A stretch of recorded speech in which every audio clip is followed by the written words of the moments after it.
तो ये जो आपका इलस्ट्रेशन नंबर 7 है, ये आपके टेक्स्ट बुक में पेज नंबर 59 पे दिया गया है। तो पेज नंबर 59 ओपन कर लीजिए अपनी टेक्स्ट बुक में। सबसे पहले हम लोग क्या करेंगे, हमेशा की तरह क्वेश्चन पढ़ेंगे, उसको समझेंगे, फिर जाके सॉल्यूशन हम स्टार्ट करेंगे, ठीक है। तो यहाँ पर देखिएगा क्या बोला जा रहा है 7th क्वेश्चन में, Satish and Pramod are partners, 2 partners है सतीश और Pramod. Okay, prepare trading account and profit and loss account for the year 31 March 2019। You have to find out gross profit and net profit only. देखो बच्चों, अभी यहाँ पे आपका जो काम है ना वो थोड़ा कम कर दिया गया है। अभी तक हम क्या करते थे, trading account, profit and loss account और बैलेंस शीट तीनों ही प्रिपेयर करते थे। लेकिन यहाँ पर हमको देखो क्या बोला जा रहा है, फाइंड आउट करने के लिए हमें बोला गया है कि आप बस ग्रॉस प्रॉफिट बताइए और नेट प्रॉफिट बताइए। तो ग्रॉस प्रॉफिट कैसे मिलता है, ट्रेडिंग अकाउंट से मिलता है, राइट। और नेट प्रॉफिट किससे मिलता है, तो प्रॉफिट एंड लॉस अकाउंट से मिलता है। समझ में आ रहा है। तो हमें बस यही 2 चीज़ें फाइंड आउट करनी है, यानी हमें यहाँ पे बैलेंस शीट बनाने की बिल्कुल भी ज़रूरत नहीं है। देखो यहाँ पे साफ साफ बोला गया है, prepare trading account and profit and loss account. Balance sheet बोला है क्या, नहीं बोला है। अब जब नहीं बोला है तो क्यों बनाओगे, समझ में आ रहा है आपको। तो ये है आपका क्वेश्चन। अभी चलिए हम लोग ट्रायल बैलेंस देख लेते हैं। तो ध्यान से देखिएगा, पेंसिल ले लीजिए हाथ में, आपको लिखते जाना है, ठीक है।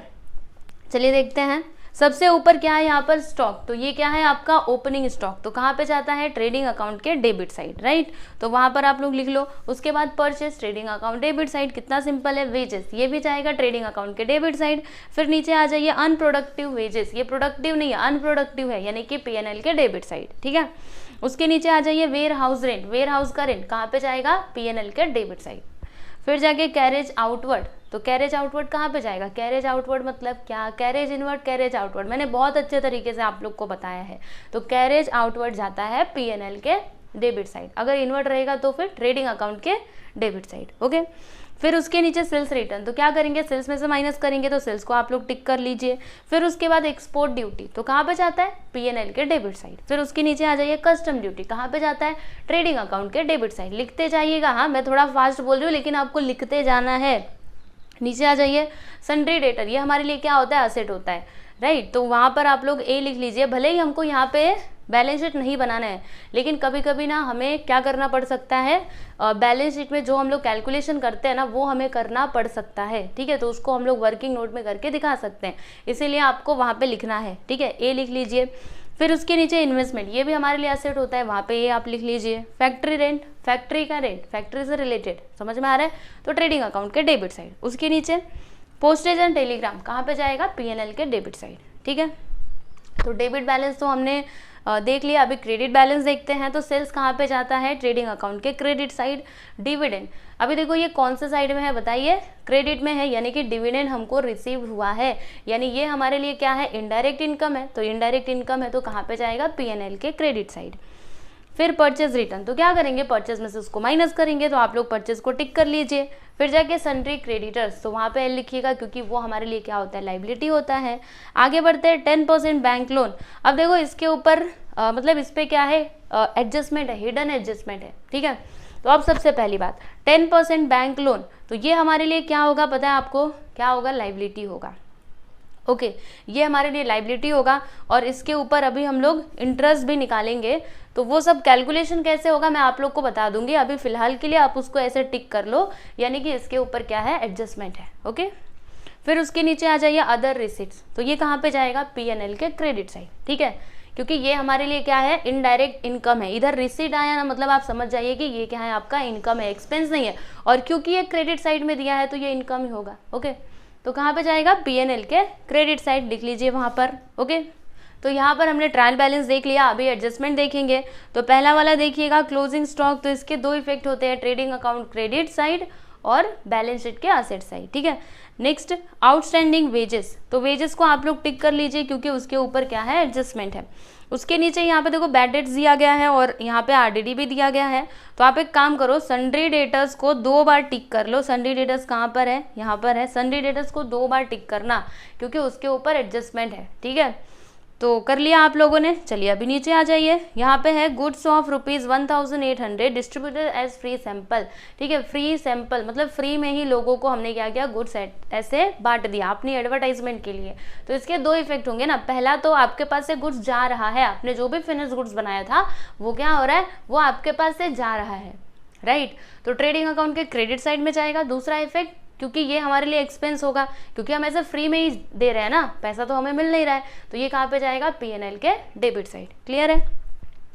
फिर आगे आ जाइए, यहाँ पे क्या है देखो, goods of ₹2000 were sold and delivered on 31 March 2019 but no entry is passed in the books of account. अब इसको समझिएगा, ये जो यहाँ पे 2000 दिया गया ना, 2000 का गुड्स तो हमने बेचा, ठीक है, गुड्स तो हमने बेचा, लेकिन उसकी रिकॉर्डिंग नहीं की, हमने उसको रिकॉर्ड नहीं किया कि हमने 2000 का गुड्स बेचा है। तो फिर हम क्या करेंगे, इसको सेल्स में प्लस करेंगे। याद रखो, सुनो मेरी बातों को एकदम ध्यान से सुनो। हाँ, क्या करेंगे, सेल्स में हम लोग प्लस करेंगे। समझ में आ रहा है, जितना भी सेल्स किया था उसमें 2000 और हम प्लस कर देंगे। क्या लिखेंगे, अनरिकॉर्डेड सेल्स। ठीक है, ये तो पहला इफेक्ट हो गया। अभी दूसरा इफेक्ट क्या होगा, तो डेटर्स में ले जा करके हम क्या करेंगे, उसको प्लस करेंगे, ऐड करेंगे। ठीक है, तो सबसे पहला काम सुनो, सन्ड्री डेटर्स में हम अनरिकॉर्डेड सेल्स को क्या करेंगे, प्लस करेंगे सबसे पहले। ठीक है, ये जो बैड डेट्स और आरडीडी दिया गया ना, उसके भी पहले, एकदम पहले। ठीक है, क्या करेंगे हम, जो हमारा सन्ड्री डेटर रहेगा उसमें हम 2000 को ले जा करके प्लस करेंगे, और फिर उसके बाद उसमें से बैड डेट्स को माइनस करेंगे, और फिर जाके आरडीडी को उसमें से लेस करेंगे। ठीक है, ये बात आपको क्लियर हुई। अभी मैं अच्छे से, मतलब अभी मैं जब यहाँ पे सॉल्व करूँगी तो फिर आपको एकदम अच्छे से समझ में आएगा। ठीक है, तो यहाँ पे सारे एडजस्टमेंट भी मैंने आप लोगों को बता दिए हैं, मुझे उम्मीद है आप लोग को समझ में आया ही होगा। तो अब क्या किया जाए, तो चलिए अभी फॉर्मेट बना लेते हैं, उसके बाद से फिर सॉल्यूशन स्टार्ट करते हैं। तो क्या करेंगे, यहाँ पे हमें बस 2 ही अकाउंट प्रिपेयर करना है, बाकी और कुछ करना रहेगा तो ये जगह है ना, ऐसे वर्किंग नोट में हम लोग करके। यहाँ पर देखिएगा मैंने फॉर्मेट बना लिया है। सबसे पहले क्या लिखना है, in the books of Satish and Pramod, फिर trading account for the year ended 31 March 2019, debit credit भी लिखना होता है, फिर जाके पर्टिकुलर्स अमाउंट का कॉलम आपको बनाना है, फिर पर्टिकुलर्स, उसके बाद अमाउंट। ठीक है, उसी तरीके से प्रॉफिट एंड लॉस अकाउंट का भी आपको इस प्रकार से फॉर्मेट बनाना है, आप लोग देख सकते हो। राइट, तो मैंने तो ये प्रिपेयर कर लिया है, आपने भी किया होगा, तो अब मेरे साथ साथ आप लोग पोस्टिंग करते जाइए। तो सबसे ऊपर क्या है आपका, ओपनिंग स्टॉक है, तो कहाँ पे जाता है, ट्रेडिंग अकाउंट के डेबिट साइड। तो इधर हम क्या लिखेंगे, यहाँ पर लिखेंगे टू ओपनिंग स्टॉक। ठीक है, और इसका अमाउंट यहाँ पे दिया गया है 8700, तो डायरेक्टली आउटर कॉलम में हम लिख देंगे 8700। ओके, उसके नीचे आ जाइए परचेस। तो परचेस कहाँ पे आता है, हम जानते हैं, टू परचेस। उसको आपने टिक किया है ना, देख लो ज़रा। जी हाँ, उसको टिक किया है, यानी हमें इसमें से क्या करना पड़ेगा, परचेस रिटर्न को माइनस करना पड़ेगा। तो इसका अमाउंट हम कहाँ पर लिखेंगे, इनर कॉलम में लिखेंगे। कितना है, 18300। चलिए आगे बढ़ते हैं। अगला यहाँ पे है वेजेस। तो वेजेस को आपने क्या किया है, टिक किया है, यानी कि इसके ऊपर क्या है, एडजस्टमेंट है। राइट, तो हम क्या करेंगे, एक लाइन छोड़ेंगे, और वेजेस कहाँ पर जाता है, ट्रेडिंग अकाउंट के डेबिट साइड। तो यहाँ पर हम लिखेंगे टू वेजेस। इसका अमाउंट देख लेते हैं, तो यहाँ पे इसका अमाउंट है 1000, तो यहाँ पर मैंने लिख दिया 1000। ओके, इतना आपको क्लियर है, एक लाइन छोड़ देते हैं। फिर उसके नीचे आ जाइए इंश्योरेंस। तो इंश्योरेंस कहाँ पर जाएगा, P&L के डेबिट साइड। ओके, इंश्योरेंस देखो उसके आगे फैक्ट्री वगैरह कुछ दिया नहीं है, तो हम क्या कंसिडर करेंगे कि ये ऑफिस से रिलेटेड है। ओके, तो यहाँ पर हम लिखेंगे टू इंश्योरेंस।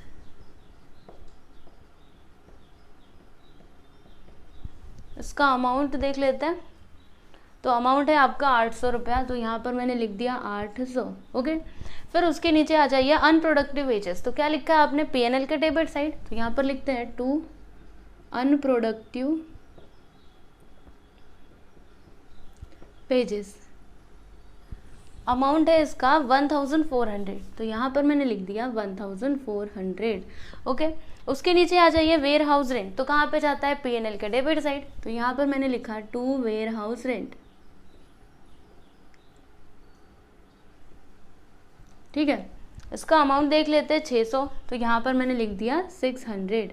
ओके, फिर उसके नीचे आ जाइए कैरेज आउटवर्ड। तो कहाँ पे जाएगा, क्या लिखा है आपने, P&L के डेबिट साइड, तो यहाँ पे हम लिखते हैं टू कैरेज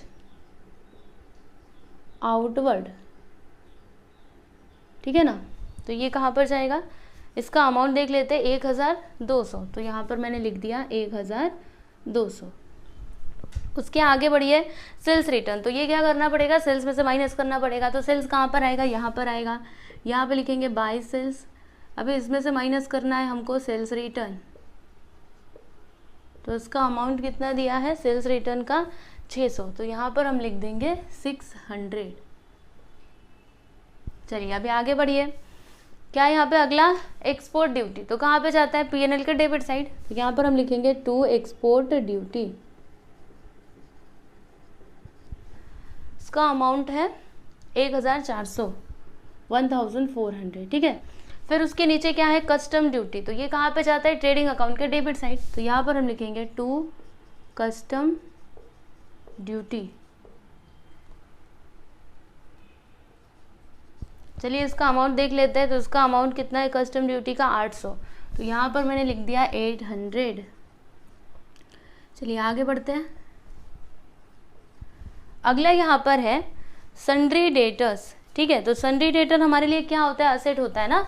तो देखो अभी हमने बैलेंस शीट तो बनाया नहीं है, लेकिन इसको ना वर्किंग नोट में आपको करके दिखाना चाहिए, ठीक है। सन्ड्री डेटर्स कितना है, यहाँ पे लिख लेते हैं। सन्ड्री डेटर्स है आपका 40,000। तो यहाँ पर मैंने 40,000 लिख दिया, ठीक है। देखो सारा आपको नहीं लिखना है, बस मैं इसे लिख रही हूँ। क्यों लिख रही हूँ, क्योंकि इसके ऊपर एडजस्टमेंट है ना, इसके लिए मैं ऐसा कर रही हूँ। क्योंकि इसमें से कुछ हमको ऐसा मिलेगा जो हमें ये पीएनएल में लिखना पड़ेगा, इसके लिए मैं इसको यहाँ पे अलग से कर रही हूँ, ठीक है। फिर उसके नीचे आ जाइए इन्वेस्टमेंट। तो इन्वेस्टमेंट तो बैलेंस शीट के असेट साइड जाता है, तो उसकी कोई ज़रूरत नहीं है, क्योंकि बैलेंस शीट ही हमको नहीं बनाना है। तो फिर इन्वेस्टमेंट कहाँ पे लिखोगे, तो मत लिखो, उसको छोड़ दो। नीचे आ जाइए फैक्ट्री रेंट, फैक्ट्री का रेंट, यानी कि यहाँ पे आएगा, क्या लिखेंगे, टू फैक्ट्री रेंट। अमाउंट देख लीजिए कितना है, 1600। तो यहाँ पर मैंने लिख दिया 1600, ठीक है। उसके नीचे देखिएगा पोस्टेज एंड टेलीग्राम, तो ये कहाँ पे जाएगा, पीएनएल के डेबिट साइड। तो यहाँ पे हम लिखते हैं टू पोस्टेज एंड टेलीग्राम, तो इसका अमाउंट है 400। तो यहाँ पर मैंने लिख दिया 400। तो देखा आपने, डेबिट बैलेंस की तो पोस्टिंग हमने कर दी। अभी क्रेडिट पे चलते हैं। तो सबसे ऊपर क्या है, सेल्स, ओके। तो सेल्स का अमाउंट है 68,000। तो देखो यहाँ पर हम लिख देते हैं 68,000।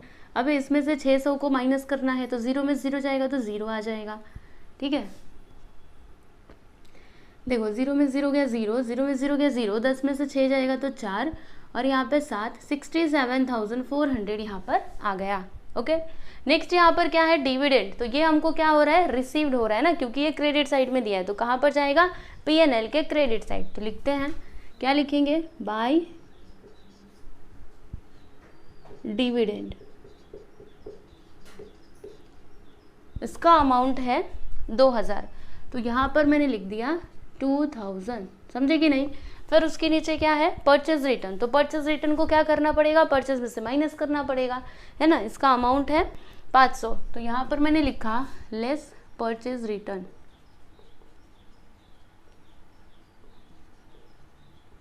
$500। चलिए माइनस करते हैं, 0 0, 13 में से 5 जाएगा तो 8, फिर यहाँ पे 17,800, ठीक है ना। 17,800 यहाँ पे आ गया है। अब उसके नीचे आ जाइए सन्ड्री क्रेडिटर्स। तो ये हमारे लिए लाइबिलिटी होता है, तो वो लिखने की ज़रूरत नहीं है। फिर उसके नीचे 10% बैंक लोन, इसे लिखना है। क्यों लिखना है इसको, क्योंकि इसमें से भी हमें कुछ ऐसा मिलेगा जो हम लोग पीएनएल में लेकर के जाएंगे, इसीलिए हमें ये तो लिखना ही पड़ेगा, ठीक है। तो 10% बैंक लोन है ना, बैंक लोन कहाँ पर लिखो, चलो इसके बगल में, यहाँ पे 10% बैंक लोन, राइट।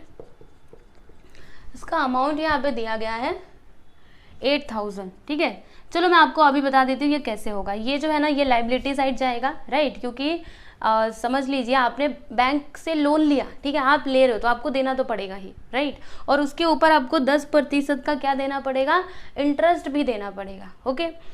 तो ये तो आपको समझ में आ गया। अभी उसके देखो, मतलब उसके आगे ना ब्रैकेट में कुछ तो लिखा है, क्या लिखा है, देखो, विथ इफेक्ट फ्रॉम 1/7/2018, यानी कि ये जो बैंक लोन है ना, इसका इफेक्ट कब से शुरू हो रहा है, तो एक साथ, ध्यान से देखना, 1/7/2018 से ये शुरू हो रहा है, ठीक है। तो 7वें महीने से पूरा मार्च तक जोड़ो। 7वां महीना मतलब क्या होता है, जुलाई होता है, ठीक है। तो जुलाई से लेकर के, जुलाई 2018 से लेकर के मार्च 2019 का जोड़िए, कितने महीने हो रहे हैं, मतलब कितने महीने का हमको ये इंटरेस्ट कैलकुलेट करना पड़ेगा। तो जोड़िए, जुलाई, देखना एकदम ध्यान से, जुलाई, अगस्त, सितंबर, अक्टूबर, नवंबर, दिसंबर, जनवरी, फरवरी, मार्च, 9 महीने हो रहे हैं। कितने, 9 महीने, ठीक है। मतलब हमें यहाँ पर 9 मंथ का इंटरेस्ट कैलकुलेट करना पड़ेगा, राइट। तो देखो 8,000, इसके ऊपर 10% का इंटरेस्ट है, जो कितने महीनों के लिए है, तो 9 महीनों के लिए है, ठीक है। तो क्या लिखेंगे 9/12, पता है ना, क्योंकि एक साल में 12 महीने होते हैं, 9 महीने का हमको चाहिए, तो 9/12 हम लिखेंगे। अब क्या होगा, 0 0 गया, 0 0 गया, यहाँ पे आता है 800 बराबर। अब इसको 3 से कैंसिल करते हैं, 3 3 9, 3 4 12, तो यहाँ पे आ गया 3/4। अब कैंसिल करो, 4 1 4, 4 2 8, यहाँ पे आ गया 200। 200 इंटू 3 करेंगे तो क्या आ जाएगा 600, मतलब यहाँ पे इंटरेस्ट कितना आ रहा है 600 रुपया, ठीक है। इंटरेस्ट कितना आया बैंक लोन पे 600। तो देखो अगर हम यहाँ पे बैलेंस शीट बनाते तो क्या करते पता है, ये जो है ना ये 10% बैंक लोन, इसे तो हम लोग लाइबिलिटी में लिखते ही, लेकिन इसके ऊपर हमको इतना इंटरेस्ट भी तो देना है, मतलब हमारे पास से पैसा जाने वाला है, तो इसको भी हम लोग क्या करते लाइबिलिटी में लिखते, वो तो उसका पहला इफेक्ट हो जाता। अभी दूसरा इफेक्ट क्या होगा, क्योंकि आपके पास से पैसा जा रहा है तो ये आपके लिए क्या हो जाएगा, क्या होगा, एक्सपेंस होगा ना, खर्चा होगा। आप खर्चा ही कर रहे हो ना, पैसा दे रहे हो, ये 600 रुपया दे रहे हो, तो बताओ ये खर्चा नहीं है आपके लिए। अब जब ये आपके लिए एक्सपेंस है तो कहाँ पर जाएगा, P&L के डेबिट साइड। समझ में आ रहा है कि नहीं, ये इनडायरेक्ट आपका खर्चा है ना। क्या ये प्रोडक्शन से रिलेटेड है, फैक्ट्री से रिलेटेड है, नहीं, ये फैक्ट्री प्रोडक्शन से रिलेटेड नहीं है, तो कहाँ पर जाएगा, P&L के डेबिट साइड। तो क्या लिखेंगे हम यहाँ पर, लिखेंगे to interest on bank loan, कितना 600। समझ में आया कि नहीं। अगर हम लोग बैलेंस शीट बनाते तो फिर वहाँ पे भी इसको लिख करके दिखाते, लेकिन यहाँ पर हमने बैलेंस शीट तो बनाया नहीं है, तो बस यहाँ पे प्रॉफिट एंड लॉस में इसको लिख देंगे। बाकी अगर बैलेंस शीट बनाना रहता तो भी आप याद रख लो कैसे करना चाहिए आपको। अगर ऐसा कुछ आया और आपको बैलेंस शीट वहाँ पे बनाना है तो कैसे करना चाहिए, पहले तो ये लिखोगे, उसके बाद ये जो इंटरेस्ट रहेगा उससे आप उसमें प्लस करोगे, या फिर अलग से भी लिखोगे तो भी चलेगा, ठीक है। तो इस प्रकार से करना है। आगे बढ़ जाते हैं अदर रिसिप्ट, तो ये कहाँ पे जाएगा, P&L के क्रेडिट साइड। तो यहाँ पे हम लिख देते हैं टू अदर, टू नहीं यहाँ पे बाय आएगा, ठीक है, बाय अदर रिसिप्ट्स, अमाउंट है 1000। तो ये लीजिए मैंने यहाँ पर 1000 लिख दिया है, ठीक है। तो यहाँ पे क्रेडिट बैलेंस भी हो चुका है। अब उसके बाद हम क्या करेंगे, एडजस्टमेंट देखेंगे, ठीक है ना। तो चलिए अभी एडजस्टमेंट देख लेते हैं स्टूडेंट्स। सबसे पहले क्लोजिंग स्टॉक, तो क्लोजिंग स्टॉक के 2 इफेक्ट होते हैं, एक तो बैलेंस शीट में जाता है, दूसरा ट्रेडिंग अकाउंट के क्रेडिट साइड। तो बैलेंस शीट तो बनाया नहीं तो रहने दो, खाली बस इसमें भेज दो। क्या लिखेंगे हम, बाय क्लोजिंग स्टॉक, अमाउंट है आपका 15,400। उसके आगे आउटस्टैंडिंग वेजेस, तो आउटस्टैंडिंग वेजेस मतलब अनपेड है, तो हम इसे क्या करेंगे, इसमें प्लस करेंगे आउटस्टैंडिंग। अमाउंट देख लेते हैं कितना दिया है 500, तो यहाँ पर मैंने लिख दिया 500, चलो प्लस कर देते हैं 1500 हो जाएगा। दूसरा इफेक्ट तो लाइबिलिटी में जाता, पर यहाँ पे तो बैलेंस शीट बनाया नहीं है, कोई बात नहीं। चलिए आगे आ जाइए, यहाँ पे देखो क्या दिया गया है। अच्छा अभी यहाँ पर बैड डेट्स दिया गया है और RDD, ठीक है। तो देखो मैंने आपको पहले ही बताया था क्या करेंगे हम, ये जो अनरिकॉर्डेड सेल्स है सबसे पहले तो उसको सॉल्व करते हैं, यानी कि लास्ट वाला एडजस्टमेंट, फिर बाद में हम लोग उसके ऊपर चलेंगे, यानी कि थर्ड वाले पे, ठीक है। तो ये जो अनरिकॉर्डेड सेल्स है ना, इसे हम लोग क्या करेंगे, ये जो सेल्स है, ठीक है, इसमें हम लोग उसको प्लस करेंगे। तो रुकिए मैं आपको एक बात बताती हूँ कैसे करना चाहिए। इसको थोड़ा नीचे करते हैं, ये जो क्लोजिंग स्टॉक है ना इसको नीचे लिखते हैं थोड़ा, क्योंकि इसी में हमें प्लस करना पड़ेगा। बाय क्लोजिंग स्टॉक 15,400, ठीक है। चलिए ये तो लिख दिया। अभी इसमें से इसको माइनस करके कितना आया था 67,400। इसमें हम क्या करेंगे, प्लस करेंगे, किसको, अनरिकॉर्डेड सेल्स को, यानी जिसको हमने रिकॉर्ड नहीं किया उस सेल्स को। तो कितना नहीं रिकॉर्ड किया है, 2000 का रिकॉर्ड नहीं किया है, तो इसे हमने यहाँ पे प्लस कर दिया। ओके तो कितना आता है, इसको यहाँ से मिटा दीजिए, तो 0 0 4 7 2 9 69,400। ओके बात समझ में आई आपको। तो इस प्रकार से करना है। ये तो इसका पहला इफेक्ट हो गया। अभी दूसरा इफेक्ट क्या होगा, तो एकदम ध्यान से देखना। ये जो आपका सन्ड्री डेटर्स है ना, पहले कितना था 40,000, अभी ये जो 2000 है ना, ये तो हमने रिकॉर्ड किया ही नहीं, बाद में हमको पता चलता है कि अरे हम तो ये भूल गए, इसको तो रिकॉर्ड ही नहीं किया। तो क्या करेंगे, अभी इसमें इसको प्लस करेंगे, 2000 रुपया प्लस कर दो, 42,000 आ जाएगा, ठीक है। तो ये हो गया इसका दूसरा इफेक्ट। पहला ये, दूसरा ये, बात खत्म, ठीक है। तो यहाँ पे फिफ्थ वाला एडजस्टमेंट तो हो चुका है। अभी चलिए थर्ड वाले पे चलते हैं। तो यहाँ पे देखो बैड डेट्स कितना दिया है, न्यू बैड डेट्स कितना है 800 रुपये। तो हम क्या करेंगे, इसमें से जो न्यू बैड डेट्स हैं, न्यू बैड डेट्स, ठीक है, थोड़ा अच्छे से लिखती हूँ, आपको भी ऐसे लिख करके दिखाना चाहिए। ओके, यहाँ पे हम क्या करेंगे, न्यू बैड डेट्स इसमें से माइनस करेंगे, तो यहाँ पे लिखते हैं 800, ठीक है। 0 में 0 गया 0, 0 में 0 गया 0, 10 में से 8 जाएगा तो 2, और यहाँ पे 41,200, ठीक है। ये तो इसका पहला इफेक्ट है। दूसरा इफेक्ट यहाँ पे आएगा, आप जानते हो ना क्या लिखते हैं हम, 2 बैड डेट्स। अभी बैड डेट्स तो आपका क्वेश्चन में दिया नहीं है, तो उसको इस प्रकार से डैश कर दो, फिर इसमें हम प्लस करते हैं किसको, न्यू बैड डेट्स को, राइट। तो न्यू बैड डेट्स कितना है, ये देखा ना हमने 800, तो यहाँ पर मैंने लिख दिया 800। फिर उसके बाद इसमें हम लोग प्लस करते हैं न्यू RDD, फिर इसमें से लेस करते हैं ओल्ड RDD। पूरा फॉर्मेट आप लोग लिख लिया कीजिए, ठीक है। बार बार लिखोगे ना तो वो आपको याद हो जाएगा, फिर आप भूलोगे नहीं, ठीक है। इसीलिए मैं बार बार लिखते जाती हूँ ताकि आपको याद रहे। तो ये तो मैंने लिख दिया। अब उसके बाद यहाँ पे RDD देखो कितना परसेंट दिया है, 3% ऑन सन्ड्री डेटर्स। तो हम क्या करेंगे, ये जो आपका 41,200 है ना, इसके ऊपर हम लोग 3% RDD कैलकुलेट करेंगे, ठीक है। तो यहाँ पे हम लिखते हैं माइनस न्यू RDD, तो इसका 3% क्या होगा, चलो यहीं पे कर लेते हैं, 41,200 इंटू 3/100। तो 00 से 00 कैंसिल, 3 2 ज़ा 6, 3 1 ज़ा 3, 3 4 ज़ा 12, कितना आया 1236। तो यहाँ पर मैंने लिख दिया 1236, माइनस करते हैं 10 में से 6 जाएगा तो, अच्छा ये हमको माइनस करके दिखाने की ज़रूरत नहीं है, बस हो गया, इसका काम हो गया, ठीक है। तो डायरेक्ट यहाँ पे न्यू RDD कितना आया लिख देते हैं, 1 2 3 6, समझे कि नहीं। अभी माइनस करके आप करोगे क्या, क्योंकि बैलेंस शीट तो आपको बनाना नहीं है ना। ये सारा कैलकुलेशन हमने क्यों किया, क्योंकि ये अमाउंट हमको चाहिए था, ठीक है। ये अमाउंट हम लोग क्या करते हैं, इसमें ट्रांसफर करते हैं ना, इसके लिए मैंने आपको इतना सारा करके बताया, नहीं तो ये भी करने की ज़रूरत नहीं पड़ती। ओके, क्लियर है। तो आगे करना है तो कीजिए, नहीं करना है तो यहीं पे छोड़ दीजिए, बस हो गया, ठीक है। चलो अभी चलते हैं, इसको आगे करते हैं। तो यहाँ पे 6, इधर 3, 8 2 10, इधर 2। ओल्ड RDD तो है नहीं, यहाँ पे डैश कर दीजिए, फिर आउटर कॉलम में लिख दीजिए 2036, ठीक है। इतनी बात आपको समझ में आ गई। अभी यहाँ पे अगला है कि goods distributed as free sample, ठीक है। गुड्स को ऐसे ही फ्री सैंपल में क्या कर दिया, मतलब ऐसे डिस्ट्रीब्यूट कर दिया। तो उसके 2 इफेक्ट होंगे, ट्रेडिंग अकाउंट क्रेडिट और PNL के डेबिट साइड। ओके, तो हम यहाँ पे क्या लिखेंगे, बाय गुड्स डिस्ट्रीब्यूटेड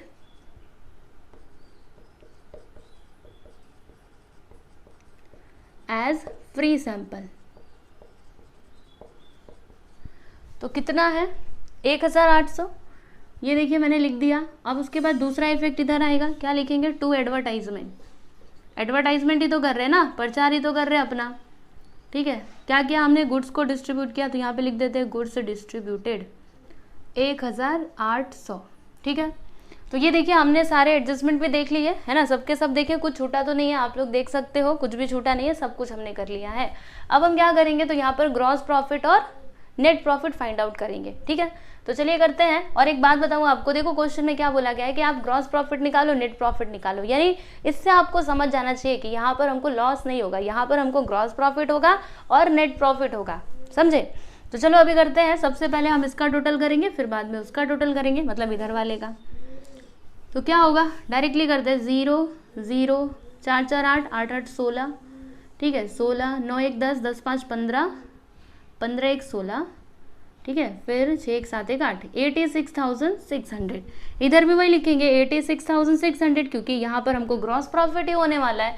अब इसका टोटल करते हैं, तो इसका टोटल कितना आएगा, चलो आपको करके बताती हूँ। 8,700 प्लस 17,800 प्लस 1,500, और पहले इतना करते हैं 0 0 7 7, इधर कितना आ जाएगा, 15 5 20, ठीक है। 8 2 10 10 7 17 1 18, कितना आ गया 28,000, ठीक है। 28,000 प्लस 800, 28,000 प्लस 800 प्लस 1,600, ठीक है। ये 28,000 है, गलती कर रही थी मैं, रुको रुको, 800 1,600, तो 0 इधर आ गया 0, 8 6 कितना होता है 14, फिर इधर 10, 30,400, ठीक है। जब हमने इसका टोटल किया, मतलब ये डेबिट बैलेंस को जब हमने प्लस किया तो कितना आता है, 30,400 आता है। तो हमें पता चल गया, हमें यहाँ पे ग्रॉस प्रॉफिट हुआ, पर कितने का अभी पता लगेगा। यहाँ पे पहले लिख देते हैं, to gross profit carried down, ठीक है। कितने का प्रॉफिट हुआ, क्या करना पड़ेगा, इसमें से इसको माइनस करना पड़ेगा। तो चलिए करते हैं। यहाँ पे मैं कर रही हूँ, ध्यान से देखना, 86,600 में से किसको माइनस करेंगे, 30,400 को। तो 0 में 0 गया 0 0, 6 में 4 जाएगा 2, इधर 6, 8 में 3 जाएगा तो 5, कितना आ गया 56,200। ठीक है, तो यहाँ पर हमको कितने का ग्रॉस प्रॉफिट हुआ, 56,200 का। समझे कि नहीं? आप लोग अपने टेक्स्ट बुक में से मिला लीजिए, यही आंसर दिया गया ना, एक बार देखो। ठीक है, 56,200, जी हाँ एकदम राइट है, यही आंसर दिया गया है। आप लोग अपने टेक्स्ट बुक में भी देख सकते हैं। तो हमने एक काम तो कर लिया, अभी हमको नेट प्रॉफिट चाहिए, तो उसके लिए हम क्या करेंगे, अभी इसमें इसका टोटल करेंगे। ठीक है, तो पहले मैं ये सब कुछ मिटा दूँ और फिर उसके बाद हम लोग आगे चलते हैं और आगे वाला टोटल करते हैं।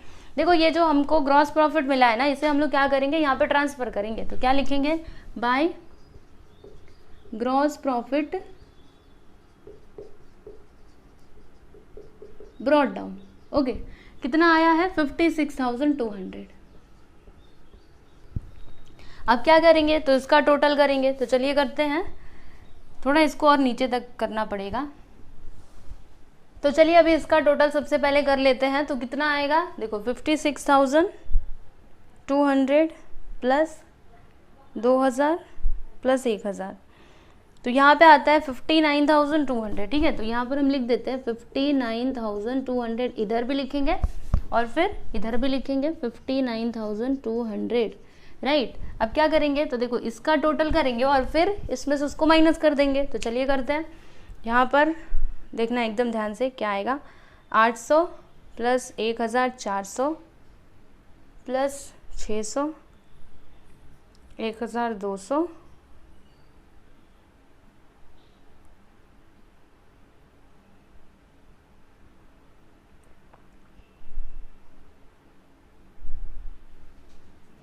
देखो यहाँ पर इसका टोटल कितना आता है ना, 10,236। ठीक है, अब इसको माइनस करते हैं इसमें से। तो चलो माइनस 59,200,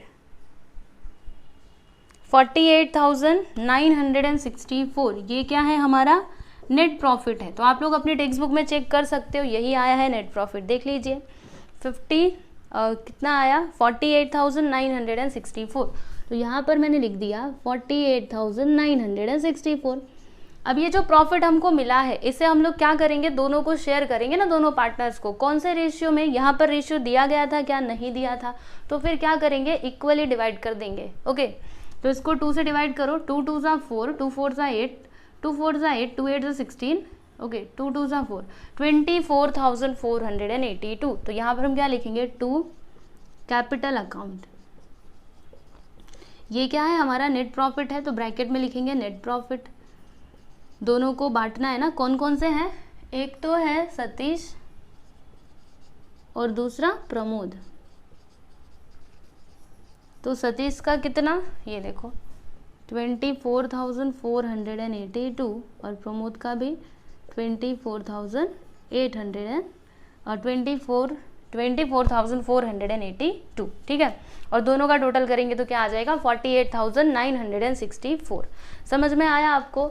तो ये लीजिए, आपका यहाँ पर ये वाला क्वेश्चन सॉल्व हो चुका है। 7th वाला क्वेश्चन काफ़ी आसान था, है ना, बहुत ज़्यादा डिफिकल्ट नहीं था। पहले के क्वेश्चन से तो इजी ही था, है ना। आपका काम कितना आसान कर दिया गया था, यहाँ पे बस आपको 2 ही अकाउंट्स प्रिपेयर करने थे। ओके, तो इस तरीके से आपको करना है ये वाला क्वेश्चन। मुझे उम्मीद है आप लोग को समझ में आया होगा। तो समझ में आया तो कमेंट करके ज़रूर बताना। तो चलिए अभी आगे बढ़ते हैं और अगला क्वेश्चन देखते हैं, यानी कि क्वेश्चन नंबर 8। तो क्वेश्चन नंबर 8 आपके टेक्स्ट बुक में पेज नंबर 60 पे दिया गया है। तो आप लोग पेज नंबर 60 पे जाइए, क्वेश्चन खोलिए और मैं अभी रीड कर रही हूँ, तो मेरे साथ साथ आप लोग भी पढ़ते जाइएगा और कौन कौन सी चीज़ें कहाँ पर जाएंगी उसको हम लोग टिक करते जाएंगे। ठीक है, तो देखो यहाँ पर क्वेश्चन में पार्टनर कौन कौन है, तो नाना और नानी। ठीक है, यहाँ पे नाना और नानी क्या है, पार्टनर्स हैं in partnership firm. Sharing profit and losses equally. देखो बच्चों, यहाँ पे प्रॉफिट और लॉसेस को कौन से रेशियो में शेयर किया जाएगा, 1:1। इक्वली बोला है ना, इक्वली मतलब क्या, बराबर बराबर, यानी कि 1:1। ठीक है, फिर आगे देखिएगा हमें क्या क्या प्रिपेयर करना है, ध्यान से देखो क्या लिखा है, you are required to give effects of adjustment in profit and loss account and balance sheet with the help of the following information. तो ये लाइन पढ़ने के बाद हमको समझ में आया कि यहाँ पर हमें only profit and loss account और बैलेंस शीट प्रिपेयर करना है, यहाँ पे हमको ट्रेडिंग अकाउंट नहीं बनाना है, समझे कि नहीं, क्योंकि यहाँ पे साफ साफ लिखा हुआ है, क्या लिखा है, you are required to give effect of adjustment in profit and loss account, ठीक है, क्या बोला, प्रॉफिट एंड लॉस अकाउंट, उसके बाद से and balance sheet with the help of the following information, ठीक है। तो यहाँ पर आपको ट्रेडिंग अकाउंट बनाना है, नहीं बनाना है, ठीक, इतनी बात क्लियर हुई कि नहीं। चलिए अभी आगे बढ़ते हैं। अगला यहाँ पे देखो ट्रायल बैलेंस में सबसे पहले हम लोग डेबिट बैलेंस देखेंगे, उसके बाद से क्रेडिट बैलेंस, ठीक है। तो डेबिट बैलेंस में सबसे पहला आइटम बताइए क्या है, इंश्योरेंस। तो कहाँ पे जाएगा, P&L के डेबिट साइड, लिख लीजिए वहां पर लैंड एंड बिल्डिंग असेट होता है हमारे लिए, ठीक है, और उसके नीचे देखो वहां पे उसके ऊपर हिडन एडजस्टमेंट है, ठीक है। तो ये कैसे होगा मैं आपको बताऊंगी। यहाँ पे आपको याद है पिछला वाला क्वेश्चन हमने कैसे किया था, पिछला वाला शायद से पिछला वाला ही था, रुको मैं आपको बताती हूँ कौन सा क्वेश्चन था। यहाँ पर ये वाला क्वेश्चन नहीं था, ये जो आपका क्वेश्चन नंबर 6 है, क्वेश्चन नंबर 6, ठीक है, उसमें था ना वो जो फर्नीचर था 5000 का हमने बाद में खरीदा था। तो जैसे हमने वहां पे किया था ना, सेम टू सेम तरीके से यहाँ पे भी करना है, ठीक है। तो कैसे करना है मैं आपको बताऊंगी, और अभी तो यहाँ पर मैं आपको वर्किंग नोट करके भी दिखाऊंगी, ठीक है, जिससे आपको समझ में आएगा कि कैसे वर्किंग नोट हमको बनाना चाहिए। ओके, तो आप लोग एक काम करो, लैंड एंड बिल्डिंग को आप टिक कर लो क्योंकि उसके ऊपर एडजस्टमेंट है। फिर सैलरीज, तो सैलरीज कहाँ पे जाता है, P&L का डेबिट साइड, राइट। उसके नीचे एक्सपोर्ट ड्यूटी, P&L के डेबिट साइड, उसके नीचे इंटरेस्ट। अब देखो यहाँ पर ये जो इंटरेस्ट है ये कौन सा साइड में दिया है, डेबिट साइड में, समझ में आ रहा है, डेबिट बैलेंस में दिया ना। अगर क्रेडिट में दिया रहता है इसका मतलब क्या, हमको इंटरेस्ट मिला है, लेकिन ये तो डेबिट में है, यानी कि हमने इंटरेस्ट दिया है। अब आपने दिया है तो आपके लिए क्या होगा, एक्सपेंस होगा, खर्चा होगा, कहाँ पे जाएगा, P&L के डेबिट साइड। आगे बढ़ जाते हैं। फर्नीचर क्या होता है, असेट होता है, तो वहाँ पे ये लिख लो। डेटर्स अगेन ये असेट होता है, राइट। अब उसके बाद क्रेडिट बैलेंस देखेंगे, डेबिट तो हो गया ना, कुछ बाकी है, कुछ भी नहीं बाकी है। अभी देखो क्रेडिट बैलेंस में सबसे ऊपर क्या है, कैपिटल अकाउंट, तो कहाँ पर जाएगा, पार्टनर्स कैपिटल अकाउंट के कौन से साइड, क्रेडिट साइड। तो लिख लीजिए पार्टनर्स कैपिटल अकाउंट के क्रेडिट साइड, ठीक है। नेक्स्ट यहाँ पर क्या है, 10% बैंक लोन। तो बैंक लोन हमारे लिए क्या होता है, लाइबिलिटी होता है, राइट। और इसके ऊपर क्या है, एडजस्टमेंट है। कैसे पता चला, अरे उधर लिखा है ना 10% बैंक लोन, समझे कि नहीं, तो आप उसको टिक कर लो क्योंकि उसके ऊपर क्या है, एडजस्टमेंट है, समझे। नीचे आ जाइए इंटरेस्ट। अब देखो ये वाला इंटरेस्ट किधर दिया है, क्रेडिट साइड में दिया है, यानी कि हमें इंटरेस्ट मिला है, तो फिर ये कहाँ पर जाएगा, P&L के कौन सा साइड, क्रेडिट साइड। ओके, आगे बढ़ते हैं। Bills payable. बिल्स पेएबल क्या होता है, लाइबिलिटी होता है, तो वहाँ पे L लिख लीजिए। अभी एडजस्टमेंट पे आ जाइए। यहाँ पे देखो ग्रॉस प्रॉफिट दिया गया है। ग्रॉस प्रॉफिट हमको कैसे मिलता है, ट्रेडिंग अकाउंट से मिलता है, पता है ना आपको। तो यहाँ पे ऑलरेडी हमको ग्रॉस प्रॉफिट दिया गया है, ठीक है। तो ये ग्रॉस प्रॉफिट को हम कहाँ पर लिखेंगे, तो P&L के कौन से साइड, क्रेडिट साइड, जैसे हमेशा लिखते थे, है ना। याद आ रहा है आपको ग्रॉस प्रॉफिट को हम लोग कैसे ट्रांसफर करते थे प्रॉफिट एंड लॉस अकाउंट में, सेम तरीके से। तो ये जाएगा प्रॉफिट एंड लॉस अकाउंट के क्रेडिट साइड, समझे। फिर यहाँ पर देखिएगा इंश्योरेंस पेड फॉर 15 मंथ्स। तो जो आपका इंश्योरेंस है ना उसको टिक करना है क्योंकि उसके ऊपर क्या है, एडजस्टमेंट है, यानी कि एक लाइन आपको छोड़ना पड़ेगा। क्या करना है, कैसे करना है, जब आएगा तब मैं आपको समझा दूंगी, ठीक है। आगे बढ़ते हैं। Depreciate land and building. तो लैंड एंड बिल्डिंग को टिक कर लो और फर्नीचर को भी आप लोग टिक करना क्योंकि उसके ऊपर भी एडजस्टमेंट है। ओके, आगे आइए। Right of 1000 for bad debts and maintain RDD। तो एक काम करो, जो आपका डेटर है ना, डेटर दिया है क्या, तो यहाँ पर डेटर है, देखो लास्ट में है डेटर, ठीक है। तो उसको आप लोग 2 बार टिक करना क्योंकि न्यू बैड डेट्स भी है और ऊपर से RDD भी है, ठीक है ना।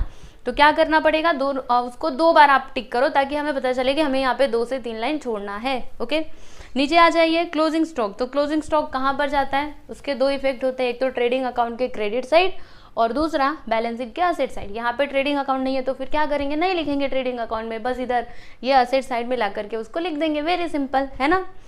तो यहाँ पर मैंने आपको ट्रायल बैलेंस भी बता दिया और एडजस्टमेंट भी बता दिया, और सच्ची बताओ ये क्वेश्चन बहुत ही आसान है, ठीक है। तो चलिए अभी सॉल्यूशन स्टार्ट करें। तो देखो मैंने यहाँ पर परफॉर्मा बना दिया है in the books of Nana and नानी, ठीक है। Profit and loss account for the year in the 31 March 2019, particular amount आप लोग देख सकते हो। फिर यहाँ पे है पार्टनर्स कैपिटल अकाउंट, इधर क्या है आपका बैलेंस शीट है, राइट। तो चलिए अभी हम लोग एक एक की पोस्टिंग चालू करते हैं तो सबसे पहले डेबिट बैलेंस देखेंगे। तो क्या है वहाँ पर, इंश्योरेंस, तो कहाँ पे जाएगा, प्रॉफिट एंड लॉस अकाउंट के डेबिट साइड। और उसको क्या किया आपने, टिक किया है, तो क्या करना पड़ेगा, एक लाइन छोड़ना पड़ेगा। यहाँ पर हम लिखते हैं टू इंश्योरेंस 15,000, एक लाइन छोड़ दो, किसके लिए, एडजस्टमेंट के लिए, भूल गए क्या, अभी तो बताया था। उसके बाद क्या है, लैंड एंड बिल्डिंग, क्या होता है, असेट होता है, उसके ऊपर क्या है, एडजस्टमेंट है, यानी कि एक लाइन छोड़ना पड़ेगा। तो यहाँ पर हम लिखते हैं लैंड एंड बिल्डिंग,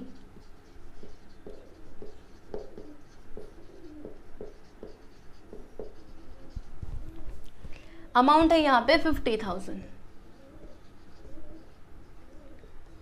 ठीक है, अब सुनिएगा बड़े ध्यान से, ये जो है ना लैंड एंड बिल्डिंग वाला, यहीं पे आपको बताती हूँ, रुकिए।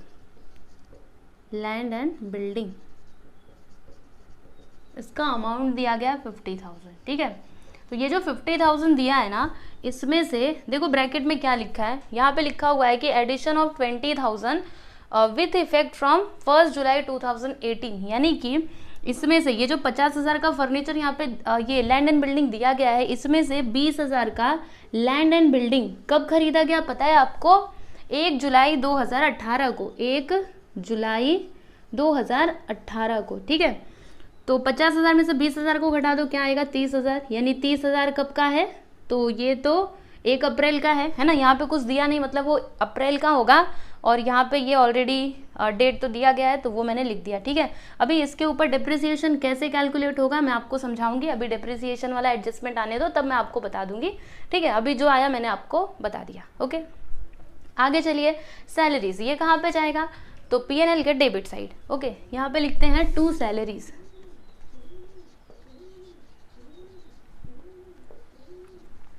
$2,000।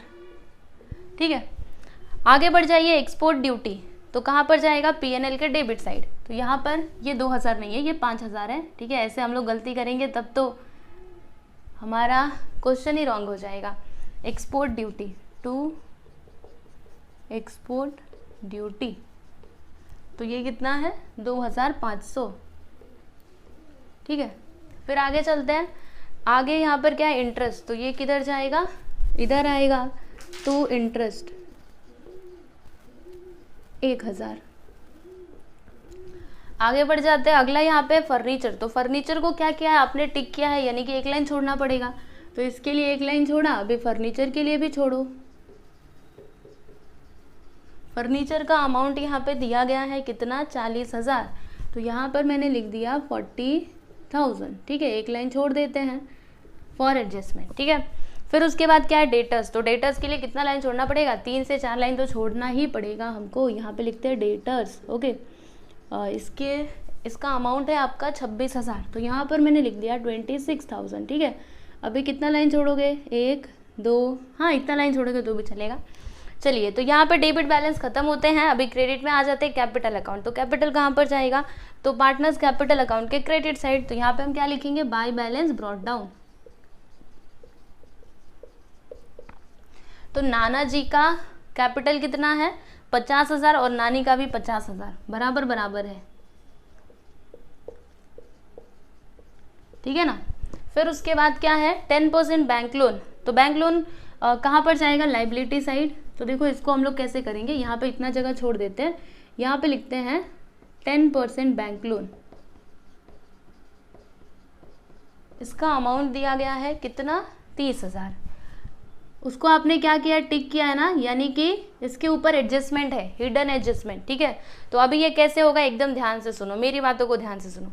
यहाँ पे अमाउंट कितना है, 30,000 है। ठीक है, इधर नीचे करती हूँ ना, वर्किंग नोट बनाया है तो इसमें क्यों कर रही हूँ, देखो यहाँ पे बैंक लोन 30,000 है। यहाँ पे देखो परसेंटेज कितना दिया है, इंटरेस्ट का परसेंटेज है 10%। ठीक है, तो 10/100 मैंने लिख दिया। अब उसके बाद और ब्रैकेट में क्या दिया है, टेकन ऑन 1 अक्टूबर 2018, यानी कि ये जो बैंक लोन है वो हमने कब लिया, 1 अक्टूबर 2018 को लिया। ठीक है, तो 1 अक्टूबर से हम लोग इंटरेस्ट कैलकुलेट करेंगे, सही बात है ना। तो अक्टूबर से लेकर के 31 मार्च तक कितना महीना हो रहा है, जोड़िए, अक्टूबर नवंबर दिसंबर जनवरी फरवरी मार्च, 6 महीने।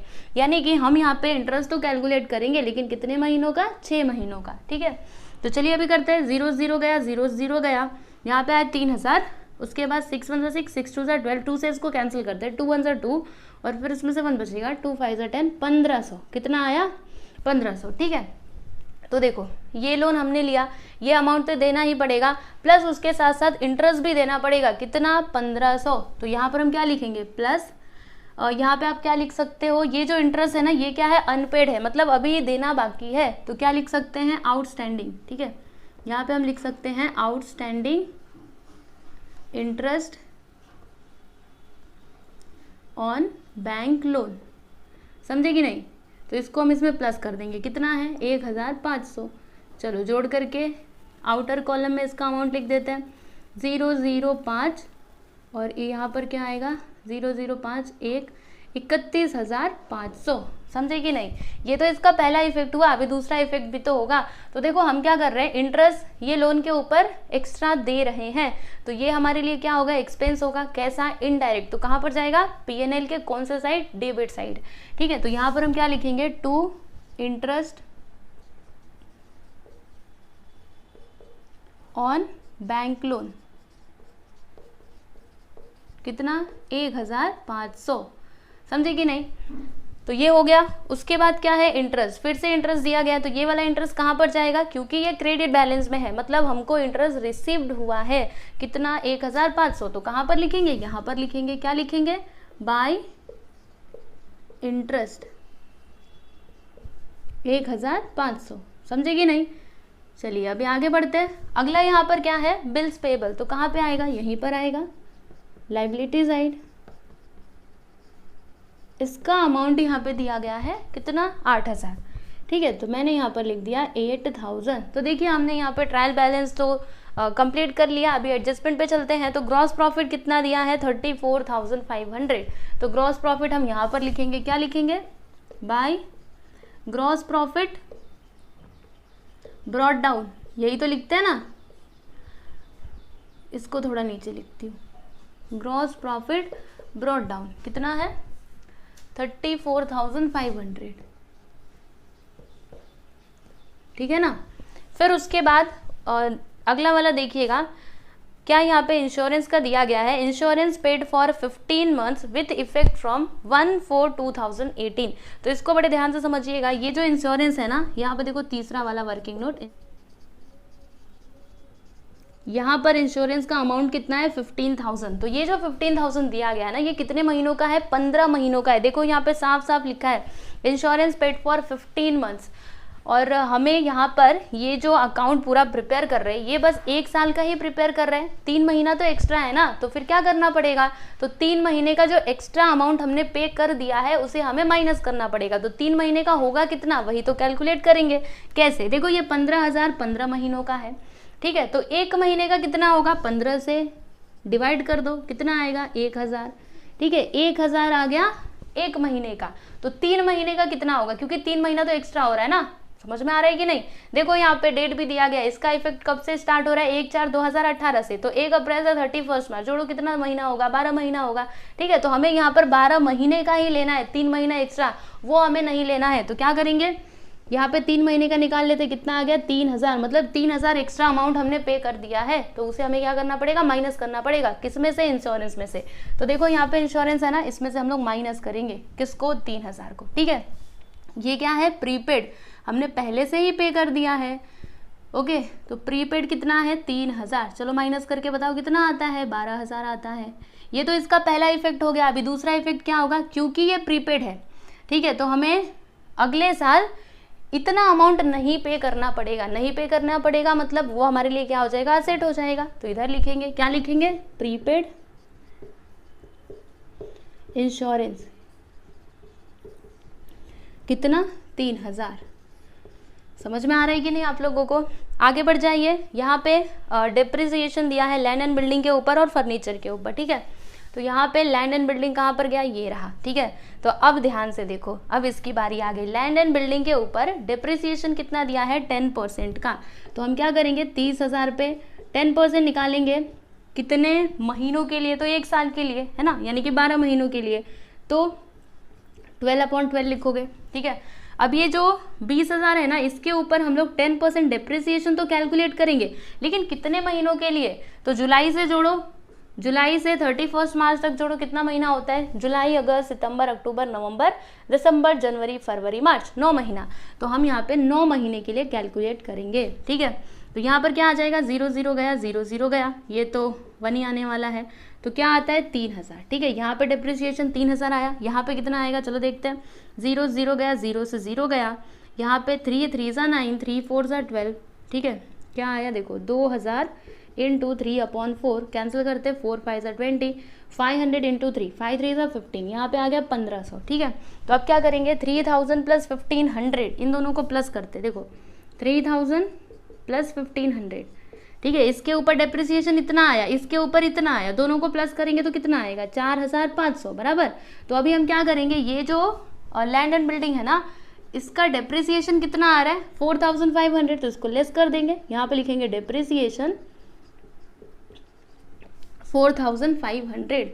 समझ में आ रहा है ना आप लोगों को कैसे किया? तो वहां पे देखने का कि डेट क्या दिया है, ठीक है। चलो माइनस करते हैं, 0 में 0 जाएगा 0 0, 10 में से 5 जाएगा तो 5, 9 में से 4 जाएगा 5, यहाँ पर 4, कितना आया? 45,500, यही आएगा। एक बार फिर से देखते हैं, 50,000, गलती नहीं होना चाहिए, गलती हुआ तब तो पूरी मेहनत पे पानी फिर जाएगा, तो ऐसा मैं होने नहीं दूंगी, अच्छे से करना है। 0 0, 10 में से 5 गया तो 5 आता है, इधर 9 बचेगा, 9 में से 4 जाता है तो कितना आता है? 9 में से 4 जाता है तो 5 आता है, ठीक है। और इधर कितना बचेगा? इधर 4 बचेगा, 45,500, 45,500, ठीक है। चलिए बराबर है, ओके। अभी फर्नीचर के ऊपर डिप्रिसिएशन 5% का दिया गया है, तो यहाँ पर डिप्रिसिएशन हम लोग फर्नीचर के ऊपर कैलकुलेट कर लेते हैं। देखो इस प्रकार से आपको वर्किंग नोट बनाना होता है, आपको पूरा बना करके बता रही हूँ, ऐसे ही बनाना हर एक क्वेश्चन में, ठीक है। तो फर्नीचर का अमाउंट कितना है? 40,000, इसका 5% निकाल लो, तो 00 से 00 कैंसिल, 5 4 से क्या होता है? 20, कितना आया? 2,000। तो हम यहाँ पे माइनस करेंगे डिप्रिसिएशन @ 5%, कितना आया? 2,000। चलो माइनस करते हैं, कितना आएगा? 0 0 0 8 3, 38,000, ठीक है, 38,000। अब ये डेप्रिसिएशन का दूसरा इफेक्ट भी तो जाएगा ना, इधर क्या लिखेंगे हम? टू डेप्रिसिएशन,